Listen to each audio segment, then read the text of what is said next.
స్పైన్కు నరాలకు సంబంధమేంటి? కాళ్ళు చేతులు ఎందుకు వణుకుతాయి? స్పైన్ సమస్యలకు నరాలతో చాలా దగ్గర సంబంధం ఉంటుంది. మన స్పైన్లో మెదడు నుండి శరీరం అంతా వెళ్లే ప్రధాన నరాలు ఉంటాయి. ఈ నరాలు స్పైన్ లోపల ఉన్న స్పైనల్ కార్డ్ ద్వారా శరీరంలోని ప్రతి అవయవానికి సంకేతాలు పంపిస్తాయి.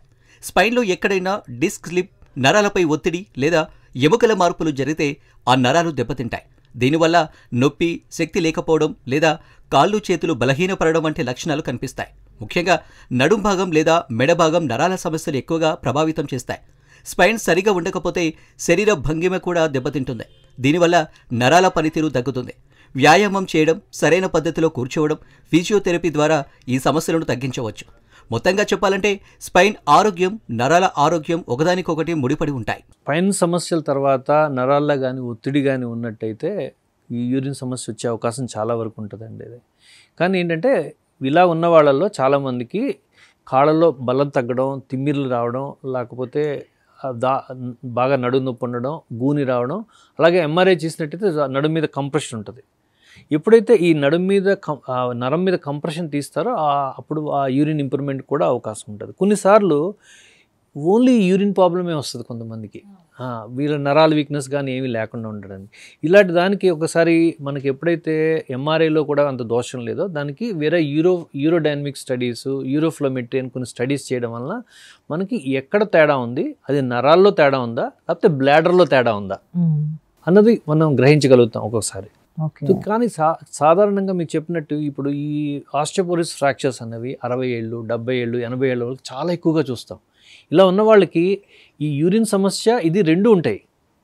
కానీ అది ఏది బ్లాడర్కి సంబంధించింది, ఏది స్పైనల్కి సంబంధించి అన్నది మనం ఒకసారి పేషెంట్ బట్టి ఇవాల్యుయేషన్ చేసి వాళ్ళకి క్లినికల్గా వాళ్ళ పరీక్ష చేసి వాడిని డీటెయిల్గా హిస్టరీ తీసుకోవడం వల్ల, అవసరమైతే దాన్ని టెస్ట్ చేయడం వల్ల అది న్యూరోజెనిక్ అంటే నరాల వల్ల వచ్చిందా లేకపోతే వయసుతో పాటు బ్లాడర్ కంట్రోల్ కూడా వీక్ అవుతుంది.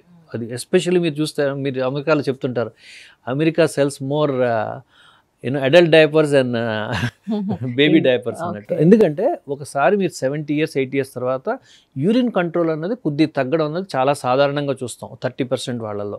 ఇది దీనివల్ల ఈ నొప్పి వల్ల వాళ్ళు ప్రతిసారి వెళ్ళలేకపోవడం వల్ల కానీ లేకపోతే దానికి నరం వల్ల అయితే కానీ రెండిటి వల్ల అయితే కానీ కొన్నిసార్లు ఇది చూస్తాం. దానికి కరెక్ట్గా అది ఇవాల్యుయేషన్ చేయించుకుంటే కారణం తెలిస్తే దాన్ని బట్టి ఇప్పుడు బ్లాడర్ సంబంధించిన సమస్య అంటే దానికి మందులు ఇస్తే సరిపోతుంది.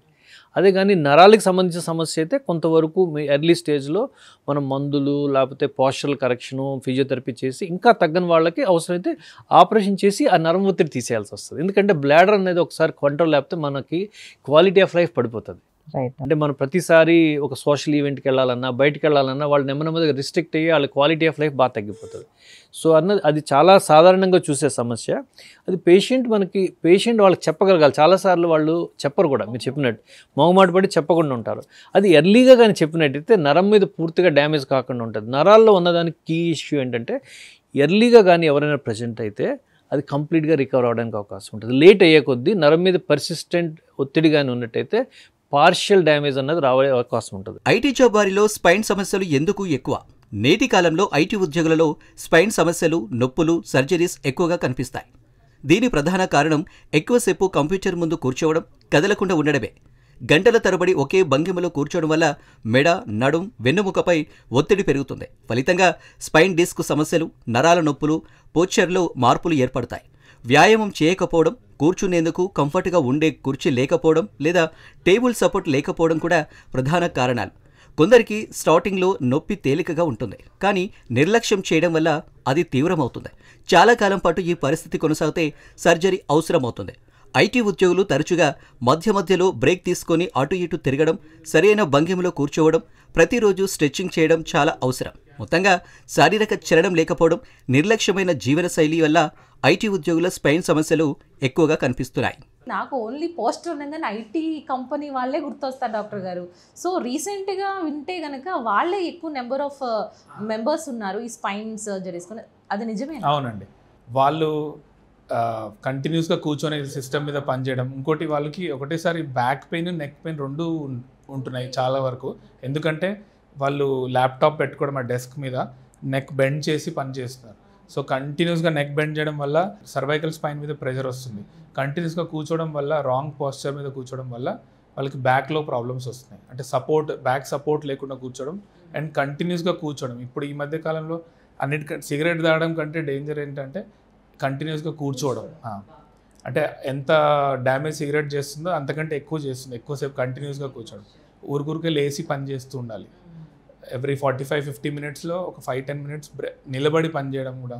ఈ మధ్యకాలంలో టేబుల్ హైట్ పెంచేవి కూడా వచ్చాయి అనమాట. ఫ్లెక్సిబుల్ టేబుల్స్ వచ్చాయి, ఫారిన్ కంట్రీస్లో యూజ్ చేస్తున్నారు. లోవర్ బ్యాక్ పెయిన్ ఎందుకు వస్తుంది? లోవర్ బ్యాక్ పెయిన్ అనేది చాలా సాధారణమైన సమస్య.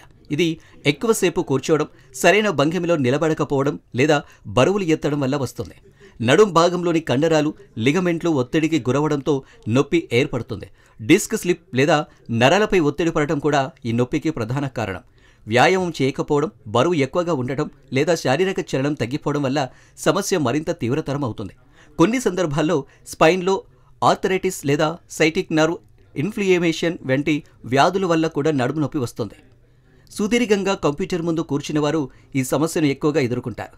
తగిన వ్యాయామం చేయడం, కూర్చున్న భంగిమలో సూచనలు పాటించడం, పడుకునేందుకు కంఫర్ట్ ఉండే మంచం వాడడం ద్వారా ఈ నొప్పిని తగ్గించవచ్చు. నొప్పి ఎక్కువ రోజులు కొనసాగితే డాక్టర్ని సంప్రదించడం మంచిది. లోయర్ బ్యాక్ అనేది బ్యాక్ పెయిన్ అనేది చాలా కామన్ థింగ్ అయిపోయింది. ఓకే, జనరల్గా మా క్లినిక్ చూస్తూ ఉంటాం కదా, మీరు నమ్మరు, నేను లీస్ట్ ఏజ్ చూస్తుంది I think around 10 years. So ఇప్పుడు 10 yearsకి 8 years నుంచి కూడా స్టార్ట్ అవుతుంది. సో అప్పటి నుంచే మనకి లోయర్ బ్యాక్ పెయిన్. ఇంతకుముందు ఏంటంటే లోయర్ బ్యాక్ పెయిన్ అంటే మన దాదాపు మన తాత ముత్తాతలకో లేకపోతే ఒక అబవ్ 50 years వాళ్ళకో ఆ ఏజ్లో వచ్చేటిది కామన్గా. ఈవెన్ దో చిన్నప్పుడు మనకి ఎక్కువ మంది అందరూ పంటలు పండించేవాళ్ళు, రైతులు ఎక్కువ ఉండేవాళ్ళు, కొంచెం కష్టపని ఎక్కువ చేసినా కూడా వాళ్ళకి బ్యాక్ పెయిన్ అంత ఎక్కువ వచ్చేది కాదు. ఇప్పుడు సోఫిస్టికేటెడ్ లైఫ్ స్టైల్ వచ్చిన తర్వాత కూడా బ్యాక్ పెయిన్ అనేది ఎర్లీగా వచ్చేస్తుంది. అంటే అరౌండ్ 8 yearsకి 10 years నుంచి బ్యాక్ పెయిన్ స్టార్ట్ అయిపోతుంది.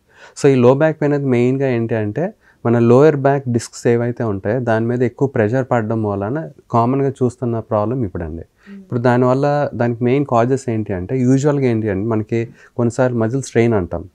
మజిల్ స్ట్రెయిన్ కానీ లేకపోతే చుట్టుపక్కల లిగమెంట్స్ ఏమైనా స్ట్రెయిన్ అయినా అప్పుడు మనకి లోయర్ బ్యాక్ రావచ్చు.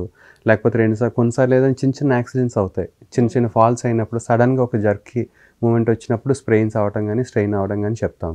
అట్ ద సేమ్ టైం కొన్నిసార్లు ఫ్రాక్చర్స్ అవ్వచ్చు, కొంచెం హైట్ నుంచి ఫాల్ అవ్వడం కానీ అట్లాంటివి ఏమైనా మనకు తెలియకుండా పడినప్పుడు కూడా, ఎస్పెషల్లీ పెద్దవాళ్ళకి, ఎస్పెషల్లీ ఒక అబవ్ 50 years వాళ్ళకి ఆస్టియోపోరోసిస్ అనే కండిషన్ వస్తుంది. అంటే బోన్స్ మెత్తగా అవటం అనమాట. సో దాని మూలన కూడా మనకు తెలియకుండా ఫ్రాక్చర్స్ అయ్యే అవకాశం ఉంటుంది. దాని మూలన కూడా బ్యాక్ పెయిన్ వస్తుంది. And at the same time కొంతమందికి ఏమవుతుందంటే స్కోలియోసిస్, అంటే కంజెనిటల్గా, అంటే చిన్నప్పటి నుంచి కొన్ని వెటిబ్రా అంటే మన బ్యాక్ బోన్స్ ఉంటాయి కదా, అవి కొంచెం మాల్ ఫార్మేషన్ అంటే సరిగ్గా పెరగపోవడం వలన స్కోలియోసిస్ అంటే కొంచెం వంకర పోవడం అట్లాంటివి చూస్తూ ఉంటాం. సో అట్లాంటి టైంలో. అండ్ ఇంకోటి మెయిన్ కాజ్ వచ్చి ఒబెసిటీ అండి, అది చాలా ఇంపార్టెంట్. అండ్ ఇంకోటి ఇప్పుడు నేను ప్రస్తుత కాలంలో చూస్తుంది ఏంటంటే ఫ్లెక్సిబిలిటీ చాలా తక్కువ ఉంటుంది అందరికీ. సో ఫ్లెక్సిబిలిటీ ఎప్పుడైతే తక్కువ ఉంటుందో ఎక్కువ లోడ్ అనేది లోయర్ బ్యాక్ తీసేసుకుంటుంది. ప్లస్ ఎందుకంటే ఇప్పుడు చాలామంది సిస్టమ్ మీద కూర్చొని పనిచేయడం కానీ, లేకపోతే మీరు పిల్లల్ని కూడా చాలా గమనిస్తే కనుక అందరూ ఆ ల్యాప్టాప్స్ మీద లేకపోతే ఎక్కువ ఆన్లైన్ క్లాసెస్ జరగడం వలన మనకి నార్మల్గా చూసేది ఈ లో బ్యాక్ పెయిన్ అనేది ప్రతి ఒక్క ఏజ్లో కూడా కామన్ అయిపోయింది. స్పైన్ దెబ్బతింటే ఎత్తు తగ్గుతారా? స్పైన్ దెబ్బతింటే అంటే వెన్నుముకలో ఉన్న ఎముకలు లేదా డిస్క్లు ప్రభావితమై ఎత్తు తగ్గే అవకాశం ఉంటుంది. వెన్నుముకల మధ్య ఉన్న డిస్క్ల మధ్య రాపిడి లేదా క్షీణత జరిగితే స్పైన్ పొడవు తగ్గి మొత్తం ఎత్తులో తేడా వస్తుంది. వృద్ధాప్యం, ఆర్థరైటిస్ లేదా వెన్నుముక ఫ్రాక్చర్లు కూడా స్పైన్ను చిన్నగా చేసి ఎత్తు తగ్గడానికి కారణమవుతాయి. దీర్ఘకాలం పాటు నడుము భాగంపై ఒత్తిడి, కండరాల బలహీనత లేదా కూర్చునే భంగిమలు కాకుండా వంగి కూర్చోవడం లేదా నిలబడడం వల్ల వెన్నెముకలో ఒత్తిడి పెరిగి ఎత్తు తగ్గే అవకాశం ఉంటుంది. కొన్ని సందర్భాల్లో స్పైన్ సర్జరీ తర్వాత తాత్కాలికంగా ఎత్తు తగ్గవచ్చు. సరైన వ్యాయామం, పోషకాహారం, వెన్నెముకకు బలాన్ని ఇచ్చే బెడ్ ఉపయోగించడం ద్వారా ఈ సమస్యను కొంతవరకు నివారించవచ్చు. కొంచెం ఎత్తు తగ్గినట్లయితే సరే, గాని ఎక్కువగా తేడా వస్తున్నట్లు అనిపిస్తే వెంటనే డాక్టర్ని సంప్రదించి తగిన చికిత్స చేసుకోవడం అవసరం. ఎత్తు అనేది మన మనిషి యొక్క బాడీ లెంత్ అనేది ప్రధానంగా అది ఫీమర్ లెంత్, అంటే కాలు యొక్క ఎముకల ద్వారా నిర్ధారించబడుతుంది. ఈ స్పైనల్ ఫ్రాక్చర్స్ కావడం ద్వారా మనిషి ఎత్తు తగ్గే అవకాశం చాలా తక్కువ. అంటే మరీ ఎక్కువ ఫ్రాక్చర్ అయిపోయి ఒక ఎంటైర్ వర్టిబ్రల్ బాడీ కనుక అది ఫ్రాక్చర్ అయితే మేబీ ఒక 1 or 2 centimeters తగ్గచ్చు, కానీ that has no clinical relevance. Fracture ఉంది అంటే మనం we should be more worried about the neurological problem. ఆ ఫ్రాక్చర్ వల్ల వచ్చే న్యూరలాజికల్ ప్రాబ్లమ్స్తో మనం భయపడాలి. కానీ ఏదో ఎత్తు తగ్గుతుందో పెరుగుతుందన్న భావన ఉండాల్సిన అవసరం లేదు.